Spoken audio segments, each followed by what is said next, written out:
আসসালামু আলাইকুম, কেমন আছেন বন্ধুরা? আশা করি ভালো আছেন। তালহা আইটির আরও একটা ভিডিওতে আপনাদের স্বাগতম।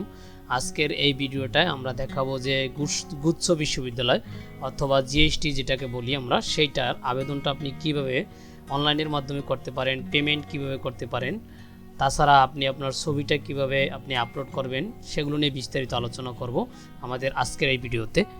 চলুন, সেজন্য কথা না বাড়িয়ে আমাদের যে আবেদনটার প্রসেসটা দেখা যাক। সেজন্য আপনাকে কী করতে হবে, যে কোনো মোবাইল অথবা কম্পিউটারের ব্রাউজারে গিয়ে গুগল প্রেস করে নিতে হবে আগে। তারপর আপনাকে জিএসটি অ্যাডমিশন লিখে ইন্টারপ্রেস করতে হবে। ইন্টারপ্রেস করার পরে আপনার সামনে যে প্রথম ওয়েবসাইটটা আসবে সেখানে আপনাদের প্রবেশ করতে হবে। সেখানে প্রবেশ করার পরে এইভাবে ওয়েবসাইটটা দেখা যাবে। এখানে যে আপনার ওয়েবসাইটটা রয়েছে তাদের হোম পেজটা এভাবে দেখা যাবে। সেখানে কিন্তু আমরা পাবো এখানে guideline, prospectus, admission notice, university, এগুলো পাবো। এগুলো আমরা যারা আছি তারা ভিডিওটা বড় হয়ে যাবে যদি আমি বিস্তারিত এগুলো নিয়ে আলোচনা করি, সেজন্য করব না। আমরা শুধু আবেদন, পেমেন্ট এগুলো দেখব। সেজন্য আমরা কি করব, আবেদনটা শুরু করব। সেজন্য আমরা এখানে যে স্টার্ট অ্যাপ্লিকেশন রয়েছে সেখানে ক্লিক করব। স্টার্ট অ্যাপ্লিকেশন আসার পরে আমাদের কাছে কিন্তু অ্যাপ্লিকেশন লগ ইনের একটা অপশন চলে আসছে। এখানে আসার পরে এখানে কিন্তু লেখা আছে যারা এসএমএসের মাধ্যমে আইডি পাসওয়ার্ড পেয়েছেন তারা কিন্তু এই লগ ইন বাটন প্রেস করতে হবে। এখানে অ্যাপ্লিকেশন যে লগ ইনটা রয়েছে আইডি পাসওয়ার্ড, অর্থাৎ আপনার আবেদন যদি সাবমিট হয় তাহলে কিন্তু আইডি পাসওয়ার্ডটা আপনি পাবেন, তাছাড়া কিন্তু পুরো মুহূর্তে আপনি পাবেন না, সেটা এখানে বলা আছে। তারপর বলা হয়েছে আপনি রিকভারি করতে পারবেন আইডি পাসওয়ার্ড, আর আইডি পাসওয়ার্ড না জানা থাকলে আপনি নিউ অ্যাপ্লিকেন্ট থেকে আবেদন করতে পারবেন। দেখেন এখন যেহেতু আমাদের আইডি পাসওয়ার্ড বা এখানে অ্যাকাউন্ট করা নাই, সেজন্য আমাদের নিউ অ্যাপ্লিকেন্ট থেকে আবেদন করতে হবে। আর রিকভার অ্যাপ্লিকেন্ট আইডি পাসওয়ার্ড মানে আপনি হারিয়ে ফেললেন, ভুলে গেলেন, তাহলে সেটার জন্য রিকভার অ্যাপ্লিকেন্ট আইডি পাসওয়ার্ড। আর নিচের দিকে রয়েছে চেঞ্জ মোবাইল নাম্বার, অর্থাৎ ভুলে যদি আপনার ফোন নাম্বারটা চেঞ্জ হয় তাহলে আপনি এখান থেকে চেঞ্জ মোবাইল নাম্বার থেকে আপনার ইনফরমেশন দিয়ে সাবমিট করলে মোবাইল নাম্বারটা চেঞ্জ করার অপশন পাবেন, সেখান থেকে চেঞ্জ করতে পারবেন। যেহেতু আমরা নতুন করে আবেদন করব সেজন্য আমরা কি করব, এখান থেকে নিউ অ্যাপ্লিকেন্টে যাব। নিউ অ্যাপ্লিকেন্টে গিয়ে আমরা যেখানে আবেদনের যে আবেদনকারী তার এখানে মোবাইল আগে রোলটা দিয়ে দেবো ইন্টারমিডিয়েট, তারপর আমরা বোর্ডটা সিলেক্ট করব, তারপর আমরা পাসিংয়ে সিলেক্ট করে নেব। তারপরে আসি আমরা আবার এসএসসিটা দিয়ে দিব, এসএসসি রোল দেওয়ার পরে সেখানেও আমরা বোর্ডটা সিলেক্ট করে নিব। বোর্ড সিলেক্ট করার পরে আমাদের যে পাসিংয়ে রয়েছে সেটা সিলেক্ট করব, তারপর আমরা এখানে সাবমিট বাটনে অপশন ক্লিক করব। এখানে ক্লিক করার পরে কিন্তু আমরা অ্যাপ্লিকেশন আইডি নতুন এটা ক্রিয়েট হবে, আর এখানে পিতার নাম, মাতার নাম, নিজের নাম এগুলো দেখা যাবে, এখানে পয়েন্টগুলো দেখা যাবে। তারপর আমাদের যেটা ভ্যালিডেশন করতে হবে, অর্থাৎ আপনার মোবাইল নাম্বার দিয়ে আপনার এখানে ভেরিফিকেশন করতে হবে আগেই পূর্ববর্তী। আর আপনি কোন ইউনিটে আবেদন করবেন সেটা কিন্তু যোগ্য ইউনিটটা এখানে দেখা যাবে, সেখান থেকে এখানে কিন্তু আপনি কোন গ্রুপে করবেন সেটা দেখা যাবে। তারপরে আমরা কি করব, মোবাইল নাম্বারটা ভেরিফিকেশন করার জন্য মোবাইল নম্বর ভেরিফিকেশনে ক্লিক করব। ক্লিক করার পরে আমরা যেই ফোন নাম্বারটা দিব সেই ফোন নাম্বারটা কিন্তু এখানে আমরা প্রেস করে দিব। যেই ফোন নাম্বারটা আবেদনের জন্য আমরা দিব সেইটা আমরা এখানে প্রেস করে দিব।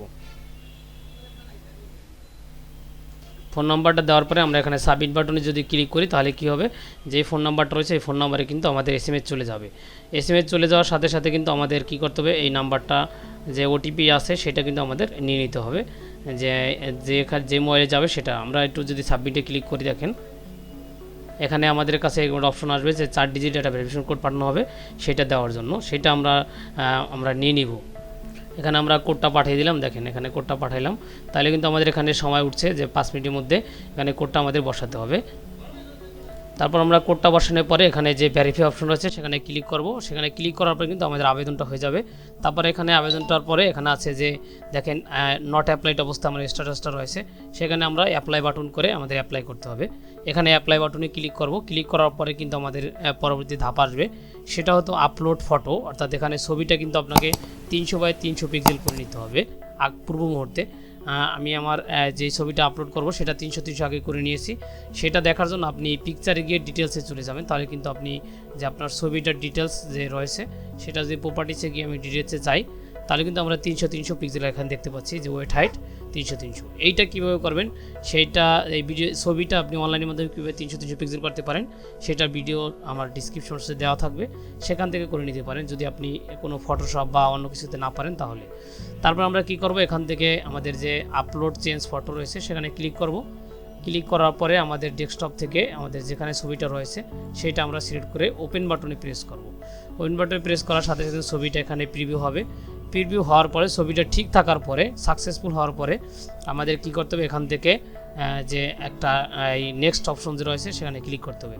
আর হ্যাঁ, ছবিটা 300 পিক্সেল থাকতে হবে, ব্যাকগ্রাউন্ড হালকা রঙের হতে হবে, 100 কিলোবিটের বেশি হতে পারবে না, এগুলো কিন্তু লেখা রয়েছে। তারপর আমরা নেক্সট অপশনে ক্লিক করব। নেক্সট অপশনে ক্লিক করার পরে আমরা এখানে পরীক্ষার কেন্দ্র সেট করে দেবো, আপনি কোথায় পরীক্ষাটা দিতে চান। এখানে কিন্তু কয়েকটা ভার্সিটির নাম দিয়েছে, অর্থাৎ যে 20টা বা 22টা রয়েছে এখানে ভার্সিটি, সেগুলোর নাম দেওয়া রয়েছে।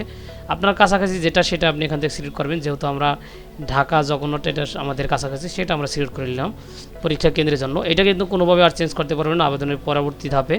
তারপরে আমরা যে পরীক্ষাটা দেব সেটা প্রশ্নপত্রটার ধরনটা কী হবে, বাংলা না ইংরেজি। যেহেতু আমরা এই বাংলায় করব সেজন্য আমরা নো দিলাম। আর যদি ইংরেজিতে করতে চান তাহলে আপনি ইয়েস প্রেস করবেন। আমরা যেহেতু বাংলা করব সেজন্য নো প্রেস করলাম। তারপর আমরা কি করব, এখানে নেক্সট বাটনে প্রেস করব। দেখেন নেক্সট বাটনে প্রেস করার পরে কিন্তু আমাদের সব কিছু দেখা যাবে, কয় টাকা ফি আছে সেটা দেখা যাবে। তারপরে আমরা এটা দেখার পরে আমরা সাবমিট বাটনে প্রেস করব। সাবমিট বাটনে প্রেস করার পরে কিন্তু আমাদের কাছে দুইটা অপশন আসবে। একটা হলো যে আপনার এখানে ডাউনলোড অ্যাকনোলেজমেন্ট স্লিপ, অর্থাৎ পেমেন্ট স্লিপ যেটাকে বলি আমরা, সেটা কিন্তু আমরা যদি ডাউনলোডে ক্লিক করি তাহলে কিন্তু সাথে সাথে আমাদের এটা আপনার মানে যে স্লিপটা রয়েছে আবেদনের কপিটা, সেইটা কিন্তু হবে, অর্থাৎ পেমেন্ট স্লিপটা যেটা আমরাকে বলি সেইটা কিন্তু আমরা দেখতে পাবো আনপেইড অবস্থায়। সেইটাকে আমরা আনপেইড অবস্থায় দেখার জন্য যদি আমি এখন চাই যে এটা আনপেইড থাকবে না, আমি পেমেন্ট করব, তাহলে কিন্তু এখানে মেক পেমেন্ট থেকে আপনাকে পেমেন্ট করতে হবে। দেখেন এখানে বলা হয়েছে 30/4/2023 তারিখের মধ্যে পরিশোধ না করলে আবেদনটা বাতিল হবে।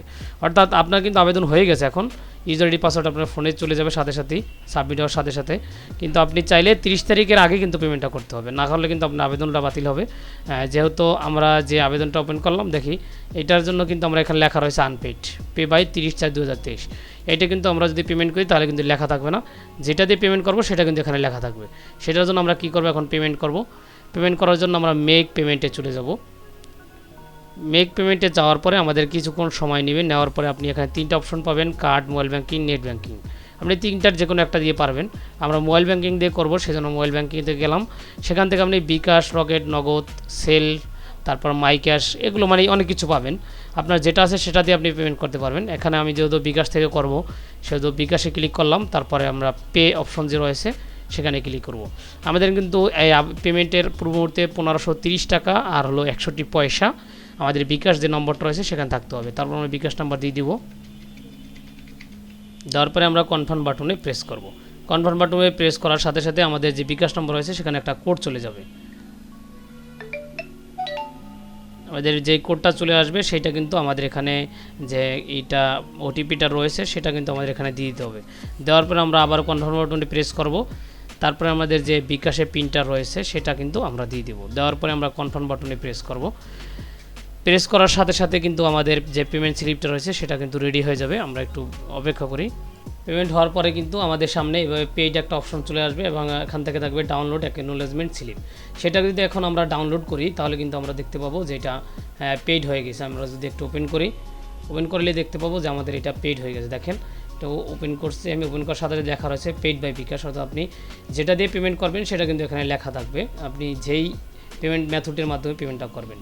এই ছিল মোটামুটি আবেদনের প্রসেস এবং পেমেন্টের প্রসেস। তাছাড়া আপনি এখানে অ্যাডমিশন টেস্টের ব্যাপারটা এখানে লেখা থাকবে। তারপর আপনি কবে অ্যাডমিট পাবেন সেটা কিন্তু আপনার এই ওয়েবসাইটে দেখা যাবে। আর আপনার কোনো হেল্প লাগলে এখানে হেল্প যে ওনাদের মেল অ্যাড্রেস রয়েছে সেখানে মেল করতে পারেন। আর আপনার অনলাইন অ্যাপ্লিকেশন শুরু হচ্ছে 8 তারিখ, 18 তারিখ এবং শেষ হবে 30 তারিখ, অর্থাৎ এই মাসের 30 তারিখ পর্যন্ত। আশা করি এই অল্প সময়ের ভিডিওতে আপনারা অবশ্যই বুঝতে পারছেন যে কীভাবে আবেদন, পেমেন্ট এগুলো করতে পারেন। এরকমের আরও ভিডিও যদি আপনি পেতে চান অবশ্যই লাইক, কমেন্ট, শেয়ার করবেন। আর হ্যাঁ, আপনারা যদি কোনো সমস্যা হয় কমেন্ট করতে ভুলবেন না। ধন্যবাদ সবাইকে ভিডিওটা ধৈর্য ধরে দেখার জন্য।